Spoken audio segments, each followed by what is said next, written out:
O objetivo do podcast é promover uma reflexão sobre o tema proposto de maneira metódica e prática, fazendo com que o ouvinte se torne mais bem informado e desenvolva uma opinião crítica.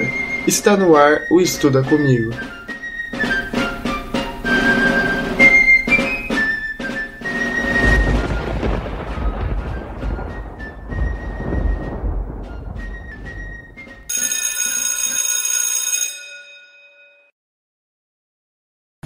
E no tema em pauta de hoje, Revolução Industrial no Brasil.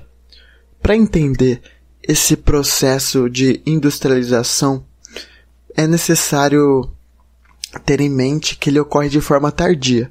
Enquanto na Europa e em outros países, inclusive da América, ocorria a primeira Revolução Industrial, o Brasil se mantinha preso no regime de pacto colonial, no regime de economia colonial, e isso retarda o processo de industrialização no nosso país.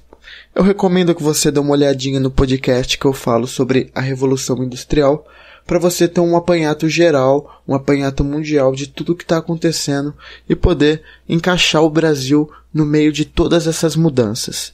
Eu vou fazer um resumo bem básico para a gente poder dar início ao assunto do Brasil.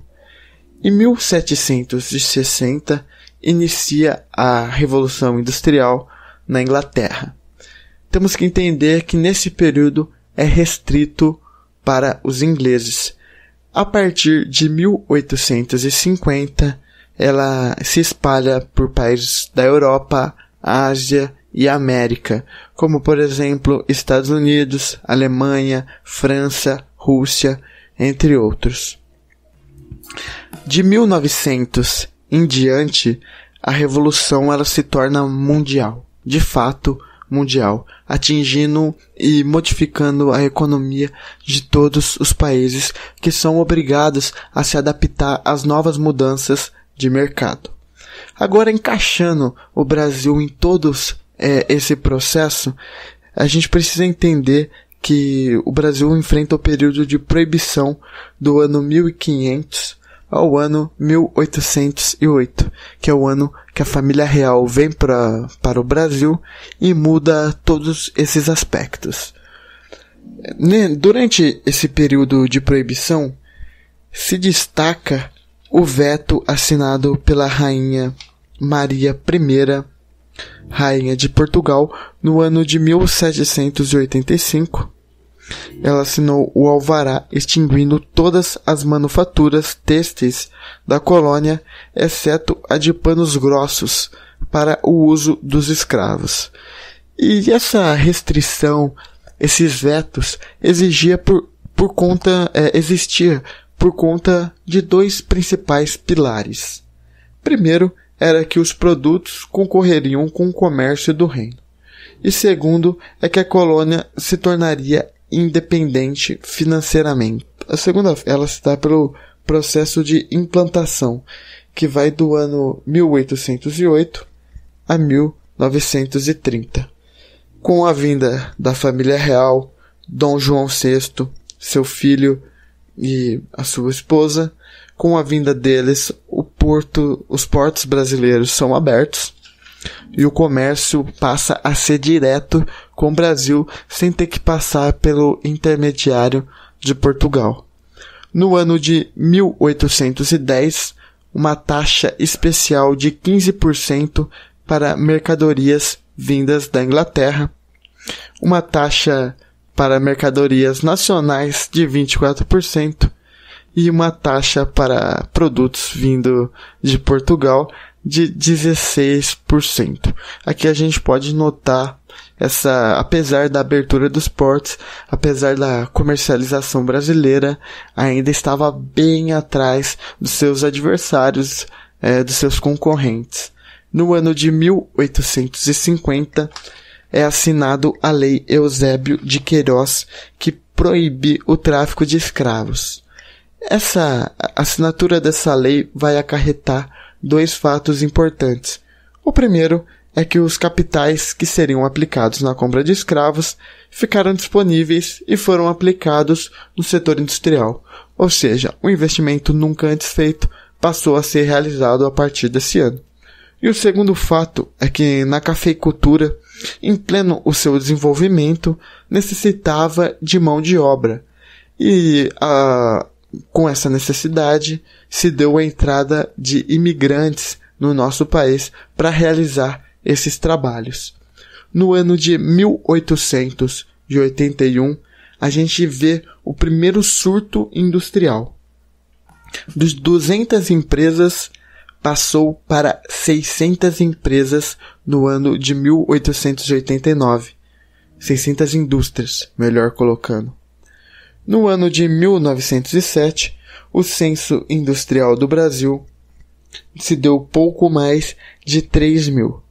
Já no ano de 1920, 13.000 indústrias, 13.000 empresas gerando empregos, gerando mão de obra no nosso país. A terceira fase, ela é a Revolução Industrial, que se dá do ano de 1930 a 1956. Foi marcada pela Revolução de 30, que com Getúlio Vargas operou uma mudança decisiva no plano de política interna, afastando do poder do Estado oligarquias tradicionais que representavam os interesses agrários comerciais. Getúlio Vargas adotou uma política industrializante com a substituição da mão de obra imigrante pela mão de obra nacional. Essa mão de obra era formada em estados do Sudeste, como Rio de Janeiro e São Paulo, Minas Gerais e Rio Grande do Sul, em função do êxodo rural, fruto da decadência cafeeira. E movimentos migratórios de nordestinos, Vargas investiu forte na criação da infraestrutura industrial, implantou a indústria de base e aumentou a geração de energia. Nesse período são criados o Conselho Nacional do Petróleo, a Companhia Siderúrgica Nacional, a Companhia do Vale do Rio Doce e a Companhia Hidrelétrica do São Francisco. Ou seja, são várias as mudanças no período Vargas que realmente se dá o incentivo à revolução da indústria em forma estatal. Isso é extremamente importante para o nosso país, em quesito de incentivo mesmo. E no ano de 1956 é o ano da internacionalização, que esse último período é chamado de fase internacional da economia, tem início no governo de Juscelino Kubitschek entre 1956 a 1961. Foi lançado o Plano de Metas, que dedicou 2/3 dos recursos aos estímulos do setor de energia e transporte.